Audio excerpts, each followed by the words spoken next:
Election لڑا ہے تو آپ کی پارٹی کے لیے کتنا بڑا چیلنج ہوگا؟ دیکھیے میں آپ کو بتاتا ہوں،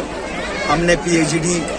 کے خلاف ایک الیکشن پہلے بھی لڑا ہے، تب وہ 4 جماعتیں تھیں، تو وہ 4 جماعتوں کو اکٹھے نہیں رکھ سکے تو ہمیں کیا کہیں گے؟ فی الحال وہ اپنے آپ کو اکٹھے رکھے مانتا ہوں میں امن کی تلاش کی میں ایک پہلا اسٹیپ دیکھتا ہوں۔ سر ڈیفینس منسٹر جو اگست سال کے اینڈ میں الیکشن کرنے کا بولا ہے سر، تو آپ کو لگتا ہے اس سال کے اینڈ میں الیکشن؟ دیکھیے الیکشن ایک ایسا مذاق بنا ہوا ہے کہ رات کو ایک بات کہی جاتی ہے دوسرے دن، لیکن الیکشن ہونے ہیں، ضرور ہونے ہیں، ہم ایک ڈیموکریٹک ہندوستان کے ساتھ ہیں۔ ڈیمانڈ بند ہے، سب لوگوں کی ڈیمانڈ ہے جو پلالن کے جو پی ایس اے میں دیکھیے آپ پلالن نہیں، میں کہتا ہوں جتنے بچے پی ایس اے میں بند ہیں،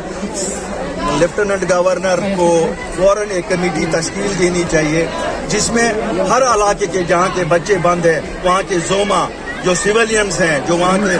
معتبران ہیں، ان کو کانفیڈنس میں لے کے ان بچوں کی کیسز ریویو ہونے چاہیے اور ان کو موقع دینا چاہیے کہ وہ آگے اپنی زندگی نارمل سی گزارے، کے بعد کبھی وکٹم نہیں رہے گا۔ آج آپ کو میں بتاتا ہوں،